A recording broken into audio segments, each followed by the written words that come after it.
I don't think, personally, a lot of people who would see themselves as non-vulnerable necessarily understand what it is to be vulnerable. We know that during the most recent financial crisis, which we're still living through today, that actually there's an awful lot of people who have found themselves under financial pressure and vulnerable for the first time. I think you've hit the nail on the head with people who are in the workplace not really understanding necessarily what vulnerable people are going through. And I'm thinking of elderly folks who are not digitally savvy, and they can be really stuck now without old-fashioned services. And some of them are housebound, and they need trusted people to be able to deal with their financials and all these other requirements that they have. Even paying a heating bill can be really difficult for them. So it's about then understanding what the special needs of the person that is contacting the organisation are, and then dealing with those. And AI can not only identify the kind of needs that a person might have, but also find a solution. AI is basically going to increase personalisation, and that's particularly good news for vulnerable folks. With AI, you can actually understand their requirements a bit better and offer them services or solutions that suits their specific needs. Exactly right. And actually understand who they're talking to as well. For example, we can use now speech analytics, text analytics to actually identify the timbre in somebody's voice. So the agent can be talking to that person and they can be advised, this person is now beginning to sound upset. They're getting stressed in this conversation, purely because speech analytics, powered by AI, gives the ability to understand that emotion.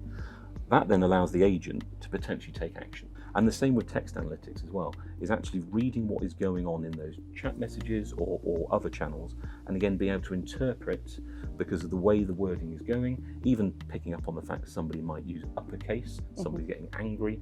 So it's using that intelligence within the system to help inform the agent, to your point. It's giving the agent tools to be able to have a much better conversation with that customer. You reminded me of another requirement, which is simplification.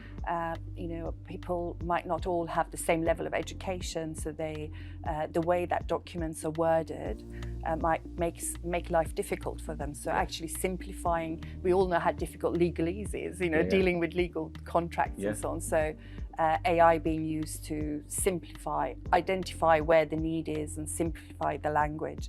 I think that's really important, another aspect of it too. You've also reminded me then of language, because we sort of easily assume, don't we, that everybody speaks English to a level, and that's just not the case. No. There's an awful lot of people living in the UK alone who speak multiple languages, English quite often not being first language.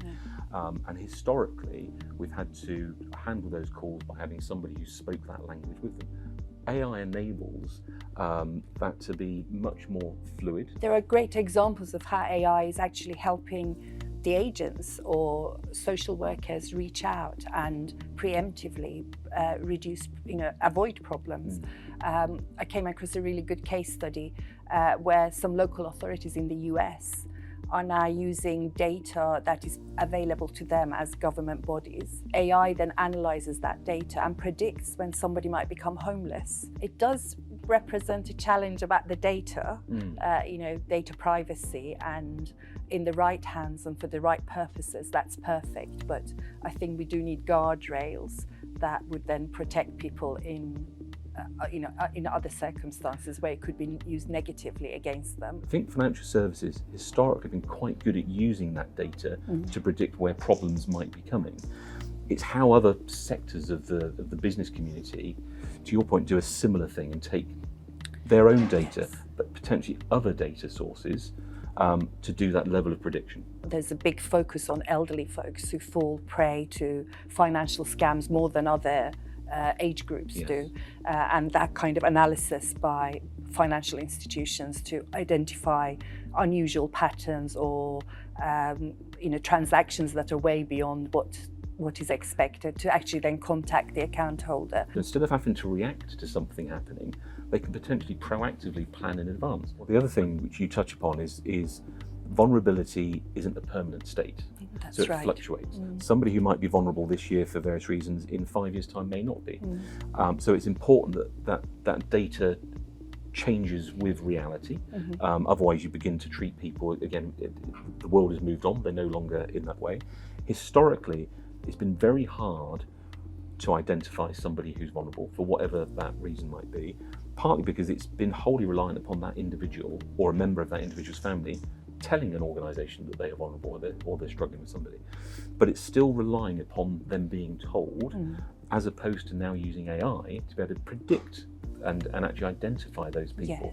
And then go out and say, are you in this position, and help them with it. It's up to us as businesses to make sure that we're aware of unconscious bias and make sure that we plan that and we build within algorithms, within AI, to understand that.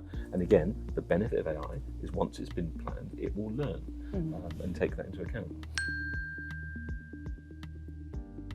Forget that actually the person looking after the customer may themselves have some challenges and some needs as well, and AI can help them as well with that. It also can free up time to focus on what really matters. So if I think around, for example, in specialist areas in local government, for example, then it's how can you free up people's time to focus on what really matters. So for example, it could be a social housing conversation, something like that. So instead of being focused on administration or on non-important tasks, AI can be used to free that up and allow the expert to focus on what they should be doing, which for them is much better, but then it also means they can help the customer in a better way.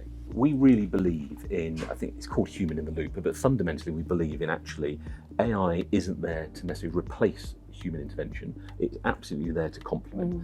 And part of that is this choice of channel, and it's knowing when somebody needs to talk to a human or when somebody is comfortable talking using AI, and it's actually therefore that ability to orchestrate the right thing for the customer. And I think that's what AI has brought us now. It's brought an ability to do that really well.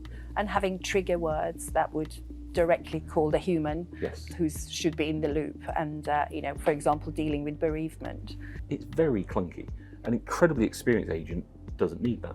But AI actually helps guide the agent through that without needing the form. And actually, coming back to that point, it's recognising the timbre of somebody's voice, so it can actually guide where the agent goes in terms of the tools, removes the need for those processes, makes the conversation more natural, but also much more empathetic in terms of what they're dealing with in that way, and can get to the answers much quicker as well for the customer. I think that's really important, that ability to switch between channels seamlessly. We've talked about it, I think, for many years. It's only really now that the AI has given us that ability to properly switch customers between channels. I think the other thing that we now have the ability to do is for the knowledge to travel across those channels. So actually, if you've started the conversation, to your point, maybe in chat, you suddenly need to move to a voice conversation, you don't have to repeat everything again. The agent on the end of the phone has got access to the previous conversation that was in chat, because there's nothing worse than having to repeat it all again. Again, for anybody, it becomes really irritating. I think we often forget, or rather I should say, we often focus on the needs of the customer. We forget that actually the person looking after the customer may themselves have some challenges and some needs as well. And AI can help them as well with that. It's up to us as businesses to make sure that we're aware of unconscious bias and make sure that we plan that and we build within algorithms, within AI, to understand that. And again, the benefit of AI is once it's been planned, it will learn and take that into account.